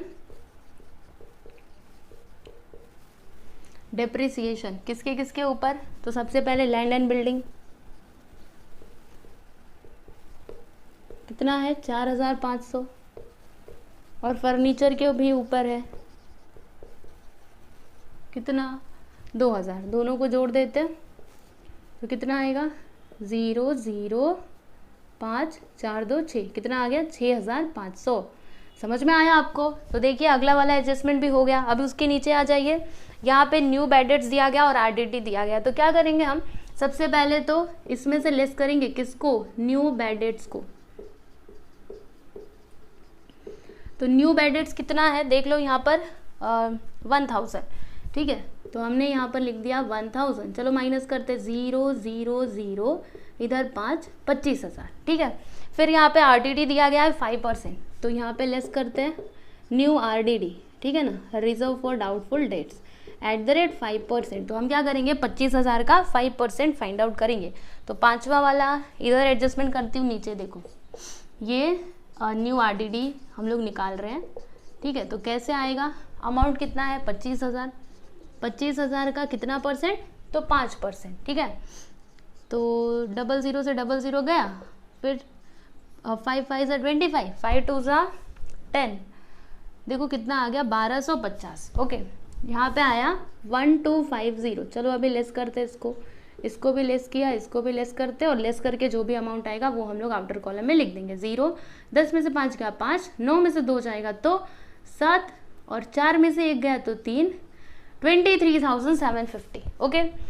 तो ये तो इसका पहला इफेक्ट हुआ। दूसरा इफेक्ट कहाँ पर जाएगा? पीएनएल में। तो कैसे? आपको बैड डेट्स का फॉर्मेट याद है ना, क्या लिखेंगे? To bad debt, okay, to bad debts. इसमें हम प्लस करते किसको? न्यू बैड डेट्स को प्लस करते हैं, ठीक है। फिर इसमें प्लस करते किसको? न्यू आरडीडी को। याद है ना आपको? भूले तो नहीं, भूलना बिल्कुल भी नहीं, हाँ याद कर लो, बार बार आपको लिख करके बताते रहती हूँ ताकि आपको याद हो जाए। न्यू आरडीडी, ठीक है, फिर एक लाइन छोड़ने का, यहाँ पे लिखने का ओल्ड आरडीडी, समझे। तो यहाँ पे बैड डेट्स तो है नहीं, ऐसे कर दो, न्यू बैड डेट्स कितना है तो देख लो वहाँ पर 1000, ये लो मैंने लिख दिया 1000, और न्यू आरडीडी कितना है अभी अभी इधर निकाला ना 1250, तो यहाँ पर लिख देंगे 1250। ओल्ड आरडीडी दिया है क्या, नहीं दिया है ना, तो एक काम करते हैं, वैसे तो आप चाहो तो इसको रहने दो, पर मैं इसको मिटा देती हूँ। क्यों मिटा रही हूँ पता है आपको, क्योंकि ना अभी देखो हमें क्या करना पड़ेगा, जो भी नेट प्रॉफिट आएगा वो दोनों पार्टनर्स को देना पड़ेगा, ठीक है। अब देंगे तो यहाँ पे हमें लिखना तो पड़ेगा ना, उसके लिए जगह तो चाहिए। अगर मैंने इधर जगह ही नहीं छोड़ा और फिर करने लगी पूरी, इसमें खिचड़ी पक जाएगी, तो ऐसे अच्छा नहीं लगेगा ना, इसके लिए मैं इसको रफ कर दे रही हूँ, लेकिन आप लोग लिख सकते हैं और उसके आगे ऐसे डैश कर सकते हैं, ठीक है। तो बस मैं इतना ही कर रही हूँ, इन दोनों को प्लस करके बाहर लिख देते, 0 इधर 5 इधर 2, 2250, ठीक है। बात समझ में आ रही है आपको, 2250, ओके, ये हो गया। अब उसके नीचे आ जाइए क्लोजिंग स्टॉक। तो क्लोजिंग स्टॉक कहाँ पे जाता है, इसका तो पहला इफेक्ट ट्रेडिंग अकाउंट के क्रेडिट साइड, ट्रेडिंग अकाउंट तो है ही नहीं, कोई बात नहीं मत लिखो। दूसरा इफेक्ट एसेट साइड, तो यहाँ पे लिख देते हैं हम क्लोजिंग स्टॉक। इसका अमाउंट यहाँ पे दिया गया है 34,500।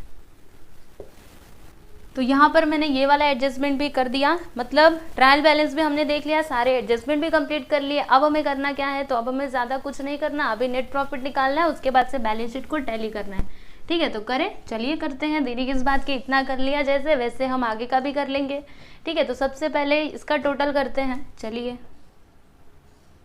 यहाँ पे डायरेक्ट में कर रही हूँ, देखो 0 0 0 0 0 0 5 5 कितना 10 10 का 0 1 4 1 5 1 6 और यहाँ पे 3 36,000 कितना आया 36,000 आ चुका है। तो दोनों तरफ लिख देते हैं हम 36,000। अब क्या किया जाए, अब इसका टोटल करेंगे, चलिए देखते हैं इसका टोटल कितना आता है। तो डायरेक्टली मैं करूँ, डायरेक्ट करेंगे ना, डायरेक्टली मतलब कैसे, ऐसे मन में जोड़ने वाला, चलो मन में करते हैं। 12,000 प्लस 5,000 17,000 होगा, ठीक है ना, 17,000 17,000 प्लस 1,000 18,000 18,000 प्लस 2,500 तो 18 19 20 20,500 कितना आता है 20,500। फिर 1,500 प्लस 6,500 कितना होगा, तो देखो आपको बताती हूँ 6,000 प्लस 1,000 7,000 500 500 8,000, तो यहाँ पे ये 8,000 हो जाएगा, ठीक है। फिर 2,250, समझेगी नहीं, ऐसे मन में भी थोड़ा बहुत करने का। 0 इधर 5 5 2 7 8 2 10 3 कितना आया 30,750। तो यहाँ पे हमको क्या हुआ, प्रॉफिट हुआ, क्योंकि क्रेडिट साइड ज़्यादा है और डेबिट साइड कम है। अब कितने का प्रॉफिट हुआ अभी पता लगेगा, रुको माइनस करते हैं इसको।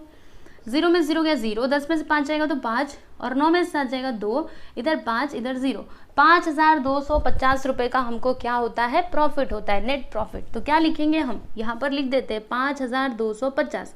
अब ये जो नेट प्रॉफिट आया है ना, इससे हम लोग क्या करेंगे, नाना और नानी को इक्वली दे देंगे, क्योंकि यहाँ पे साफ साफ बोला गया था, यहाँ पे प्रॉफिट शेयरिंग रेशियो क्या इक्वली, यानी कि 1:1, ठीक है। तो क्या करेंगे, चलिए इसका हाफ कर देते हैं, वेरी सिंपल।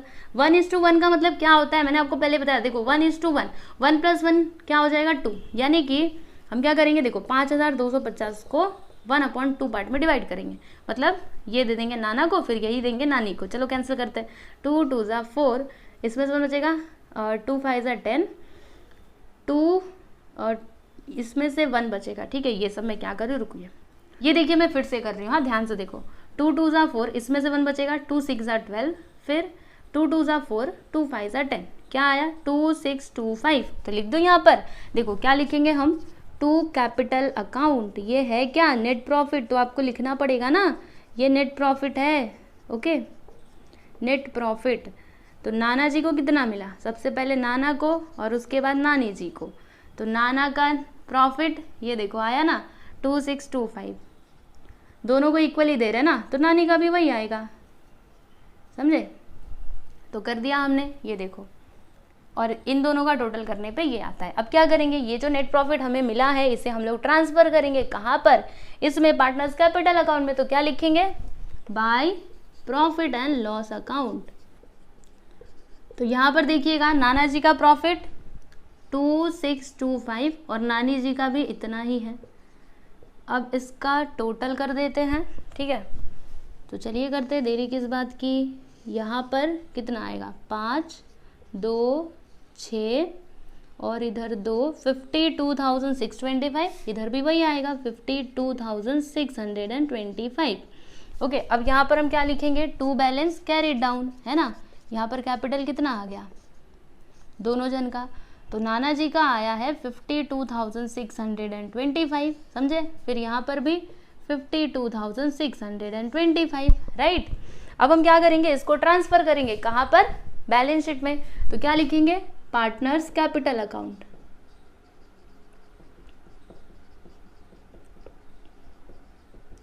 नाना नानी। तो नाना जी का देखो यहाँ पे कैपिटल कितना आया है 52,625, नानी का भी इतना ही है, ठीक है। इस बार दोनों जन का बराबर बराबर है, ना कम ना ज़्यादा। चलो प्लस करो, 5 5 10, एक आ गया, 2 2 4 1 5 6 6 12 1, 2 2 4 1 5 5 5 10। ओके, कितना आया, 1,05,000, 1,05,250, ठीक है। अब हम क्या करेंगे, अब ज़्यादा कुछ नहीं, इसका टोटल करो, दोनों को टैली करो बैलेंस शीट को। चलो करते हैं, देखो 1,05,250 प्लस 31,500 प्लस 8,000 जोड़ो, 0 5 7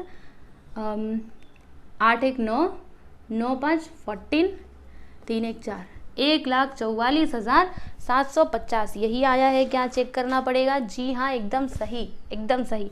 पहले उसका करें, हाँ अभी ज़्यादा खुश होने की ज़रूरत नहीं है। 1,44,750, चलो अभी उस साइड का भी करते हैं, तो करते हैं।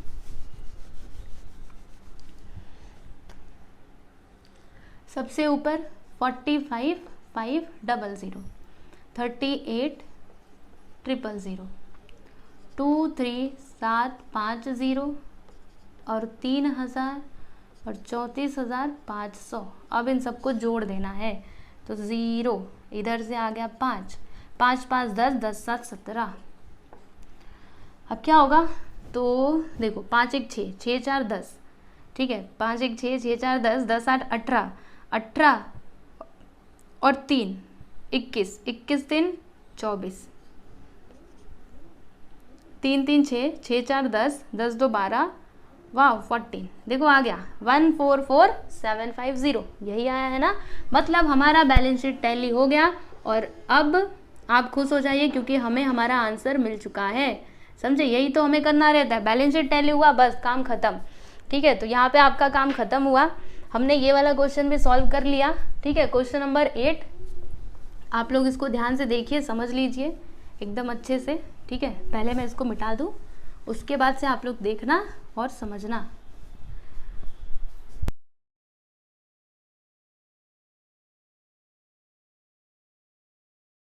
अभी हम लोग इलस्ट्रेशन नंबर 9 देखेंगे, जो आपके टेक्स्ट बुक में पेज नंबर 61 पर दिया गया है। तो सब लोग टेक्स्ट बुक ओपन करो और पेज नंबर 61 पे जाओ, ठीक है। तो क्वेश्चन पढ़ना शुरू करते हैं। यहाँ पे देखो पार्टनर्स के नाम क्या है, सन और मून, राइट।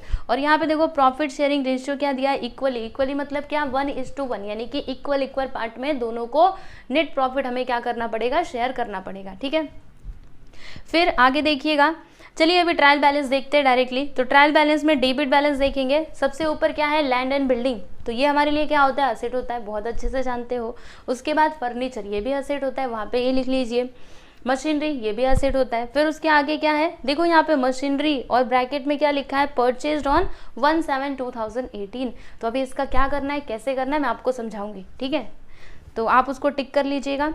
उसके नीचे गुडविल, तो गुडविल हमारे लिए क्या होता है, असेट होता है, वेरी सिंपल। फिर उसके नीचे वेजेस, तो वेजेस कहाँ पर जाता है, ट्रेडिंग अकाउंट के डेबिट साइड, राइट। फिर उसके आगे देखिएगा करंट अकाउंट, तो करंट अकाउंट दिया है, मतलब यहाँ पर हमको क्या प्रिपेयर करना पड़ेगा, करंट अकाउंट बनाना पड़ेगा, पार्टनर्स करंट अकाउंट, ठीक है। अब मेरी बातों को ध्यान से सुनो।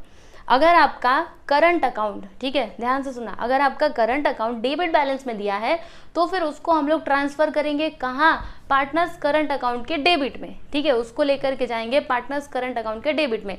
लेकिन अगर वो क्रेडिट में दिया है तो फिर क्रेडिट में लेकर के जाएंगे, ठीक है। तो ये जो है ना करंट अकाउंट मून का, ठीक है, तो इसे हम लोग लेकर के जाएंगे पार्टनर्स करंट अकाउंट के डेबिट साइड, क्योंकि ये डेबिट में दिया है, ठीक है, याद रखना। उसके बाद यहाँ पे क्या है 8% डिबेंचर। अब ये डिबेंचर क्या होता है, तो डिबेंचर एक तरीके से आपके लिए असेट होता है, ठीक है। डिबेंचर हम क्या करते हैं ना, परचेस करते हैं, जैसे कि हम लोग शेयर खरीदते हैं उसी प्रकार से डिबेंचर भी होता है, ठीक है। तो डिबेंचर हमारे लिए क्या हो जाएगा, असेट हो जाएगा।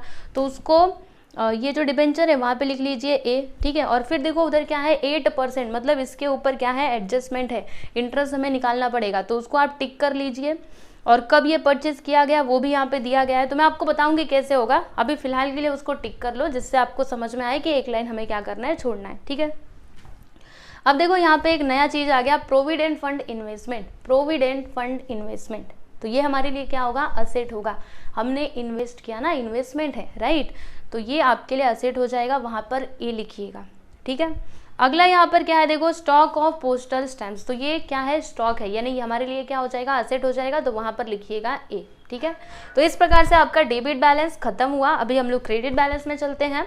तो सबसे ऊपर क्या है, कैपिटल अकाउंट। तो यहाँ पर हम प्रिपेयर क्या करने वाले हैं, करंट अकाउंट बनाने वाले हैं, ठीक है। तो जब भी हम लोग करंट अकाउंट बनाते हैं ना, तो जो भी कैपिटल रहता है उसको हम लोग डायरेक्टली बैलेंस शीट के लायबिलिटी में लेकर के जाते हैं, ठीक है। तो ये जो यहाँ पे कैपिटल दिया गया है उसको हम कहाँ पर लेकर के जाएंगे, बैलेंस शीट के लायबिलिटी साइड, ओके, याद रहेगा ना।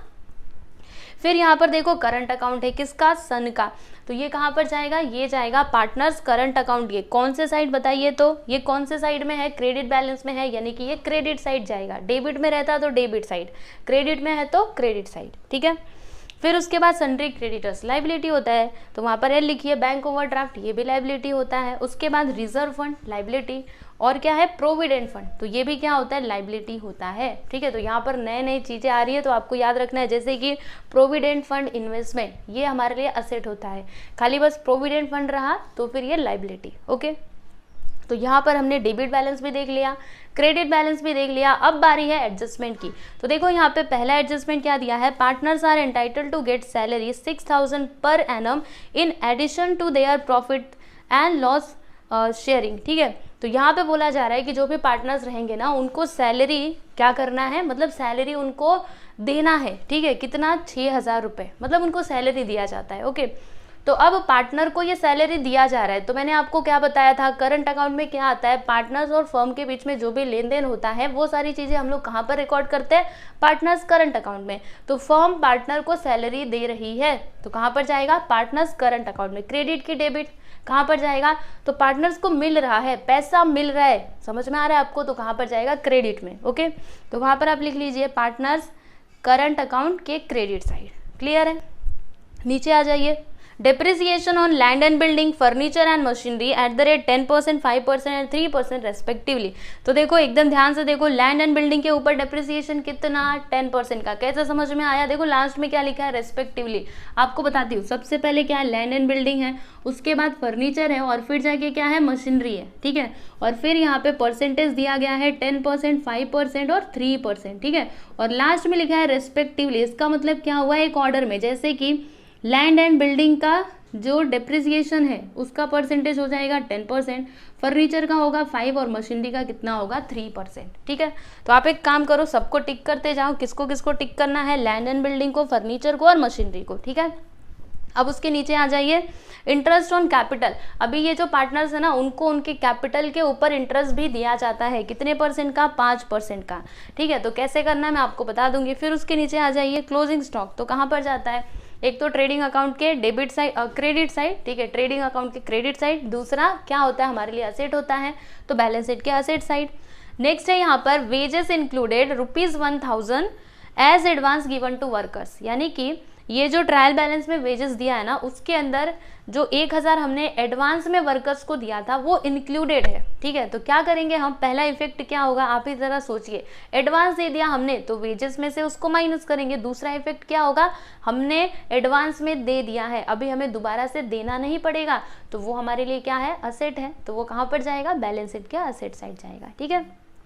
आगे आइएगा, interest due but not paid ₹800, यानी कि 800 रुपये का इंटरेस्ट ड्यू तो हुआ है बट नॉट पेड, हमने पे नहीं किया है, करने वाले हैं, मतलब हमें करना तो पड़ेगा, हमारे पास से पैसा जाने वाला है, तो क्या होगा, लाइबिलिटी, वहां पर लिख लीजिए।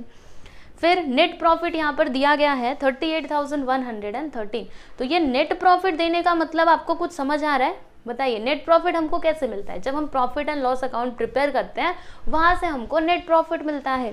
ठीक है, तो नेट प्रॉफिट तो ऑलरेडी दिया गया है, इसका मतलब क्या, आपको यहाँ पर प्रॉफिट एंड लॉस अकाउंट बनाने की जरूरत नहीं है। देखो आगे वही लिखा है, you are required to prepare balance sheet and partners current account only. बस आपको 2 ही अकाउंट प्रिपेयर करने हैं, partners current account and balance sheet only.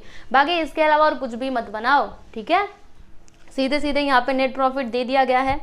तो चलिए अभी ये क्वेश्चन सॉल्व करना शुरू करते हैं। तो मैंने यहाँ पर देखो फॉर्मेट बना लिया है, in the books of Sun and Moon, फिर पार्टनर्स करंट अकाउंट है ये, उसके बाद ये आपका क्या है, balance sheet as on 31 March 2019, फिर उसके बाद इधर लाइबिलिटी, इधर assets, amount amount amount amount. ठीक है, तो आप लोग भी ऐसे प्रिपेयर कर लीजिए, आपको मेरे साथ साथ ही करना है। ठीक है, तो चलिए करते हैं इसको। तो देखिए यहाँ पर डेबिट बैलेंस में सबसे पहले क्या है, लैंड एंड बिल्डिंग, तो वो हमारे लिए क्या होता है, असेट होता है, और उसको आपने क्या किया है, टिक किया है, यानी उसके ऊपर क्या है, एडजस्टमेंट है। तो यहाँ पर हम क्या लिखेंगे, देखो लैंड एंड बिल्डिंग,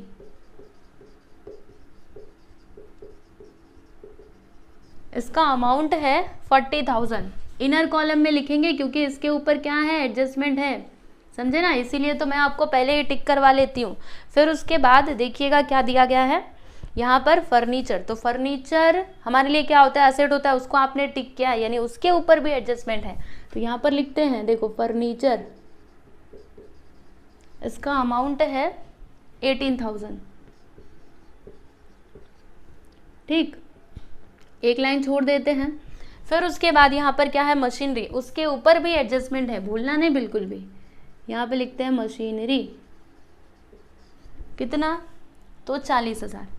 ठीक है, अब ये मशीनरी जो है ना वो हमने कब खरीदा, 1/7/2018 में। ठीक है, 1 जुलाई, देखो यहाँ पे वर्किंग नोट में बनाती हूँ। ठीक है, वर्किंग नोट, तो जो आपका मशीनरी है ना, मशीनरी कब खरीदा, 1/4/2018। तो ये बात याद रखनी पड़ेगी, 1/4/2018 है, 1/7, ओके सॉरी 7, 1/7/2018, ये जब रहेगा तभी आप यहाँ पे डेप्रिसिएशन कैलकुलेट कर पाओगे। ओके, चलिए एक लाइन छोड़ दिया हमने। अब उसके बाद अगला यहाँ पर क्या है, गुडविल, क्या होता है, असेट होता है। तो यहाँ पर लिखते हैं हम,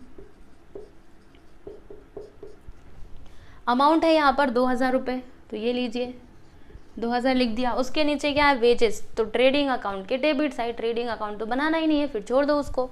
उसके बाद करंट अकाउंट, तो ये डेबिट में है ना, तो कहाँ पर जाएगा, डेबिट साइड में जाएगा। क्या लिखेंगे हम, to balance brought down. Okay, अब देखो यहाँ पे किसका करंट अकाउंट दिया है, मून का, मून का दिया है। देखो वहाँ पे साफ साफ लिखा हुआ है मून, मतलब ये मून वाले कॉलम में जाएगा। कितना, 4,000, इधर डैश कर दो, यहाँ पे लिख दो 4,000, वेरी सिंपल। अब आगे चलते हैं, अगला यहाँ पे है 8% डिबेंचर, तो उसके ऊपर एडजस्टमेंट है। ठीक है, अब कैसे होगा मैं आपको बताती हूँ, यहाँ पे पहले लिखने दो, 8% डिबेंचर, अमाउंट है यहाँ पर 8,000। ठीक है, तो अब इसका कैलकुलेशन कैसे करना है, यहाँ पर आप लोग देखिएगा, यहाँ पर मैंने लिखा 8% डिबेंचर। ठीक है, तो डिबेंचर का अमाउंट है आपका 8,000। ओके, अब सुनो, ब्रैकेट में देखो उधर कुछ लिखा है, क्या लिखा है, परचेज ऑन 1/10/2018, यानी कि हमने इसको परचेज कब किया, 1 अक्टूबर 2018 को परचेज किया। ठीक है, तो इंटरेस्ट यहाँ पे कितना आएगा, देखो 8% का इंटरेस्ट हमको मिलता है इसके ऊपर, राइट। ठीक है, और कितने महीनों के लिए, क्योंकि हमने ये 1 अक्टूबर को खरीदा, तो अक्टूबर से मार्च तक जोड़िए कितना होता है, अक्टूबर नवंबर दिसंबर जनवरी फरवरी मार्च, 6 महीना, तो 6 महीने का इंटरेस्ट हम लोग यहाँ पे कैलकुलेट करेंगे, राइट। तो देखो 00 से 00 गया, 8 8 से 64, नीचे लिखती हूँ 8 8 से 64, यहाँ पे 640, 6 1 सा 6 2 सा। ठीक है, 1/2 कैंसिल करो, 2 3 सा 6 और 2 2 सा 4, 320। ठीक है, तो यहाँ पे इंटरेस्ट कितना आया, 320। ठीक है, तो ये जो डिबेंचर हमने खरीदा है ना, इसके ऊपर हमको इंटरेस्ट कितना मिलेगा, ठीक है, कितना मिलेगा, 320 रुपये। तो क्या करेंगे, यहाँ पर हम क्या लिखेंगे, इंटरेस्ट लिखेंगे, इसमें प्लस कर देते ना, इंटरेस्ट अक्रूड। ठीक है, इस प्रकार से आपको लिखना चाहिए, या फिर आप ऐसे भी लिख सकते हो, इंटरेस्ट ड्यू। ठीक है, कितना आया, 320, दोनों को प्लस कर दीजिए, 8,320। समझे कि नहीं। अब इसका दूसरा इफेक्ट क्या होगा, तो वो तो पीएनएल में जाता, प्रॉफिट एंड लॉस अकाउंट तो हमने बनाया ही नहीं है तो उसको लिखने की ज़रूरत नहीं है, बस इतना लिख करके छोड़ दीजिए, आपका काम खत्म। ठीक है, आगे बढ़े। अगला यहाँ पर देखिएगा क्या है, प्रोविडेंट फंड इन्वेस्टमेंट। तो ये हमारे लिए क्या होता है, असेट होता है। वहाँ पे आपने ए लिखा है ना, तो चलिए लिखते हैं प्रोविडेंट फंड इन्वेस्टमेंट। अमाउंट है यहाँ पर 3500, तो यहाँ पर मैंने लिख दिया 3500। उसके आगे है स्टॉक ऑफ पोस्टल स्टैम्प्स, तो ये भी हमारे लिए असेट ही होगा।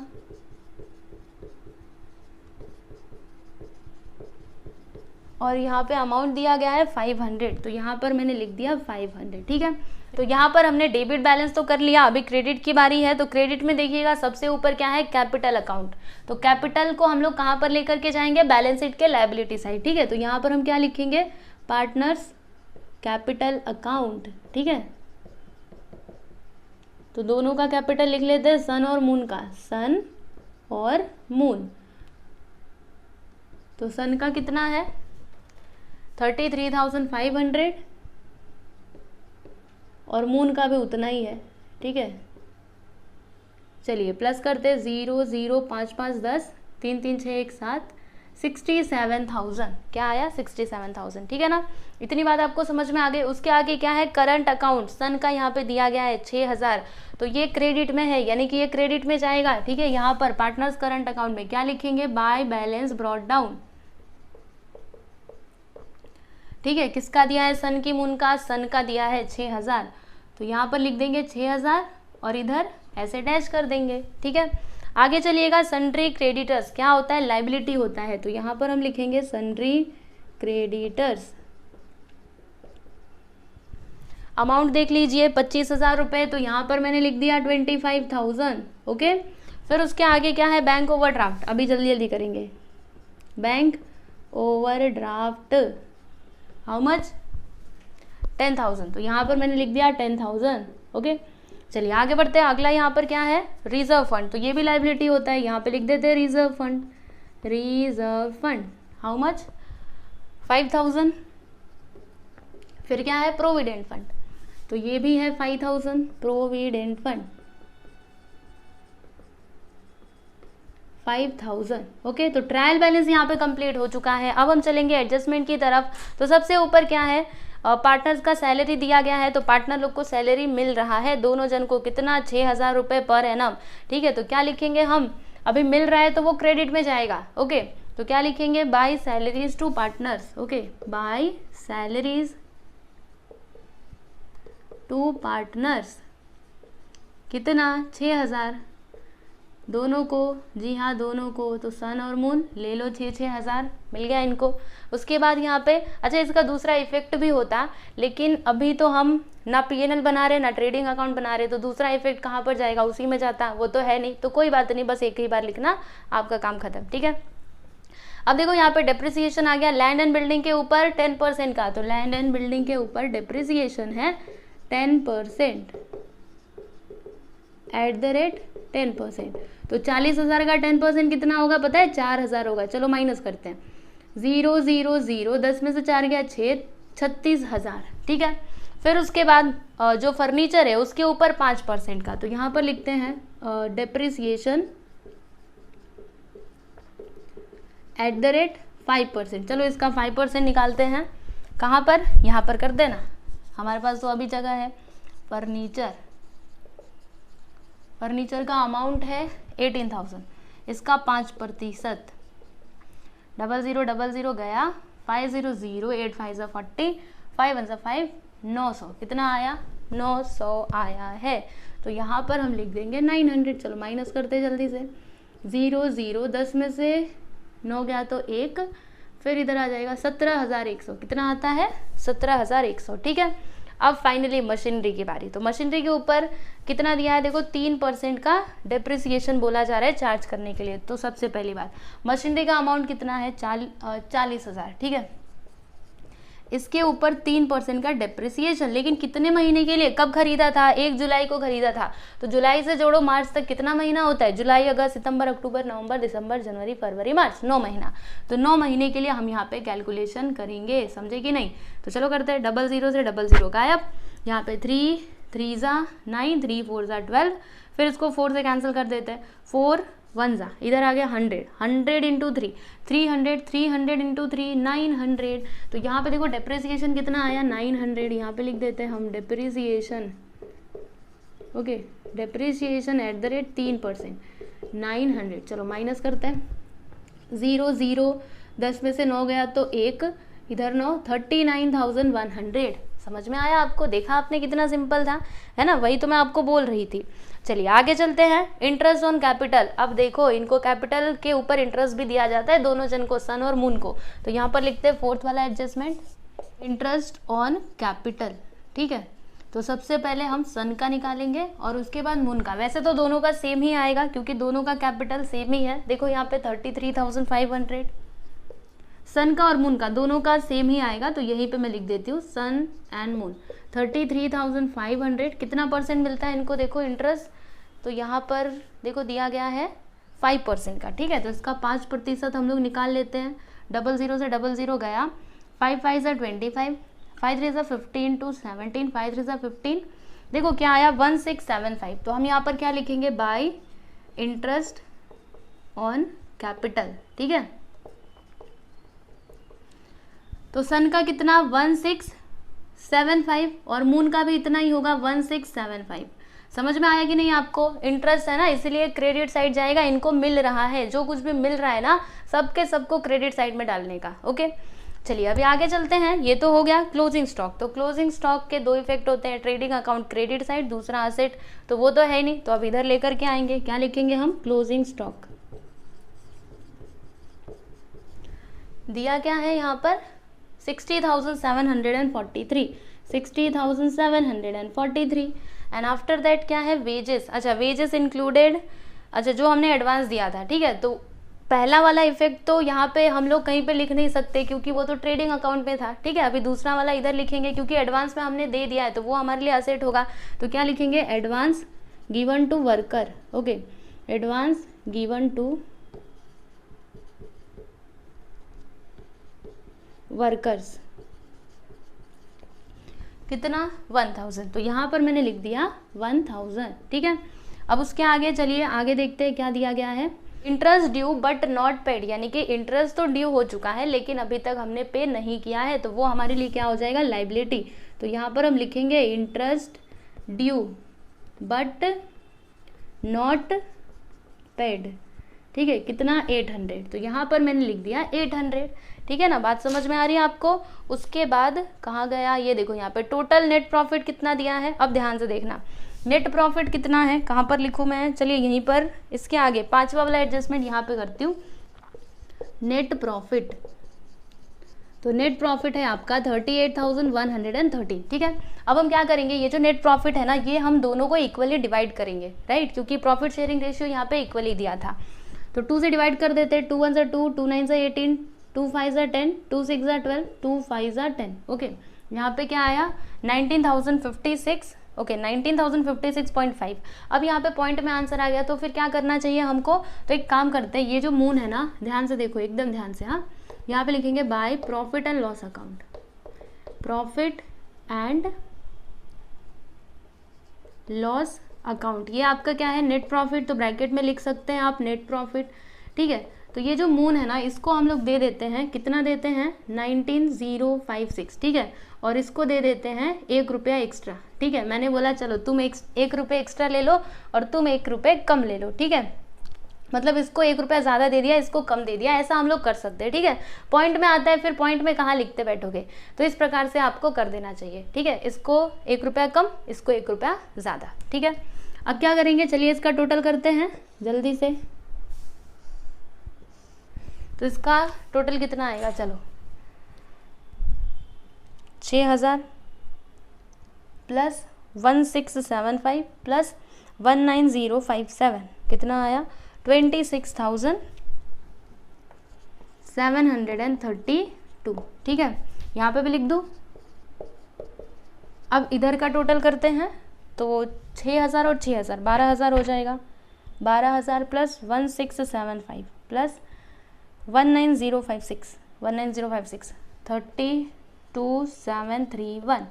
ठीक है, यहाँ पर भी 32731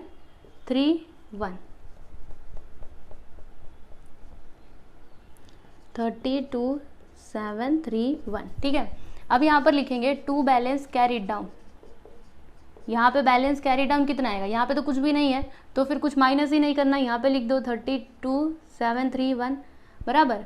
अभी यहाँ पर देखो 4000 है तो क्या करेंगे हम, ये जो 26732 है ना, इसमें से हम लोग 4000 को माइनस कर देंगे तो कितना आएगा 22732। समझे कि नहीं, इतनी बात आप लोग को समझ में आ गई। तो ये देखो यहाँ पर हमें ये मिल चुका है। अब हम क्या करेंगे, इसको ट्रांसफर करेंगे कहाँ पर, बैलेंस शीट के लायबिलिटी साइड। ओके, तो देखो यहाँ पर मैंने क्या नहीं किया, कुछ तो नहीं किया। क्या नहीं किया, देखो करंट अकाउंट यहाँ पे लिखना चाहिए था पर मैंने नहीं लिखा, तो जाने दीजिए, कोई बात नहीं। एक्चुअल में तो यहीं पर उसको लिखना चाहिए कैपिटल के नीचे। ठीक है, याद रखना कैपिटल और करंट दोनों साथ में लिखना चाहिए, पर अभी मैंने यहाँ पे जगह नहीं छोड़ा है तो मैं नीचे लिख दे रही हूँ। क्या लिखेंगे, पार्टनर्स करंट अकाउंट। ठीक है, तो आप लोग जब भी करें ना तो आप लोग जगह छोड़ देना। ओके, नीचे ही करना चाहिए वैसे तो, मतलब यहीं पे करना चाहिए, पर अभी जगह नहीं छोड़ा है तो मैं इधर ही कर दे रही हूँ। आंसर तो आ जाएगा। सन का कितना है देख लो यहाँ पे 32731 और मून का कितना है 22732। दोनों का टोटल कर देते हैं तो यहाँ पे 3 6 4 5 5 55,463। ठीक है, इतनी बात आप लोग को समझ में आ गई। चलिए ये तो मैंने कर दिया। अब उसके बाद हम लोग क्या करेंगे, टैली करेंगे। चलिए देखते हैं कि ये होता है या फिर नहीं होता है। टैली दोनों तरफ का टोटल करेंगे। पहले इसका 67,000 प्लस 25,000। ओके, 10,000। फिर देखो 5,000 5,000 10,000, तो यहाँ पे मैं डायरेक्टली 10,000 लिखती हूँ। फिर जाके 800, फिर 55,463। कितना आया, ये देखो यहाँ पे मैं लिख रही हूँ 168263। ठीक है, ये इस साइड का टोटल आया। अभी उसका करते हैं तो उसका कितना आएगा, देखो 36,000 प्लस 17100 39100, फिर 2,000, फिर 8320 3500 500, फिर यहाँ पर 743। उसके बाद आता है 1,000। आ गया, आ गया, टैली हो गया हमारा बैलेंस शीट। 168 देखो 168263। समझे, तो देखिए हमने ये वाला क्वेश्चन भी सॉल्व कर लिया है। 9th वाला क्वेश्चन आप लोग देख सकते हो और अपने टेक्स्ट बुक में भी देख लो, यही आंसर आया है। चाहिए तो आप लोग देख लीजिए, उधर आंसर दिया रहता है ना 168263। ठीक है, समझ में आया आपको। तो यहाँ पर फाइनली हमने 9th वाला इलस्ट्रेशन भी सॉल्व कर लिया है। अब इसके आगे बस एक ही क्वेश्चन बचता है, कौन सा, 10th वाला क्वेश्चन, तो उसको हम लोग नेक्स्ट लेक्चर में सॉल्व कर लेंगे। और देखो आपको एक और बात बताती हूँ, जैसे कि जब आप अपनी टेक्स्ट बुक खोलोगे तो उसमें आप देखोगे स्टार्टिंग में ना कुछ क्वेश्चंस ये रहते हैं ऑब्जेक्टिव टाइप के क्वेश्चन, जैसे कि फिल इन द ब्लैंक्स, उसके बाद ट्रू और फॉल्स, मल्टीपल चॉइस क्वेश्चन या फिर वन सेंटेंस वाले क्वेश्चंस। ठीक है, तो ये सारे क्वेश्चंस भी मैं आप लोग को कराने वाली हूँ। ठीक है, तो वो सारे क्वेश्चंस के आंसर आपको कहाँ पर मिलेंगे तो मैं आपको बताती हूँ। मेरा एक दूसरा चैनल है SK क्लास 2.0। ठीक है, तो वो चैनल के प्लेलिस्ट में जब आप जाएंगे ना तो वहाँ पर आपको जो अकाउंट्स के लेसन है उसके जो क्वेश्चंस, एक्सरसाइज के जो भी क्वेश्चंस दिए गए हैं, ठीक है, ऑब्जेक्टिव टाइप के क्वेश्चंस, वो सारे क्वेश्चंस के आंसर आपको वहाँ पर मिलेंगे। प्लेलिस्ट में जाकर के देखिएगा, क्लास 12th अकाउंट के प्लेलिस्ट में जाइएगा, वहाँ पर आपको मिलेगा। ठीक है, तो उसकी भी प्रिपरेशन आपको करनी चाहिए। क्यों करना है, क्योंकि ऑब्जेक्टिव टाइप के क्वेश्चन जब भी एग्जाम में आते हैं ना तो उधर से ही आते हैं। तो अगर आपने उधर का पूरा पढ़ लिया तो ऑब्जेक्टिव तो आपका समझ लो प्रिपेयर हो ही गया। ठीक है, तो आप लोग जरूर देखिएगा। चलिए अभी मिलते हैं नेक्स्ट लेक्चर में, तब तक आप लोग प्रैक्टिस करते रहो और एकदम अच्छे से पढ़ाई करते रहो। ठीक।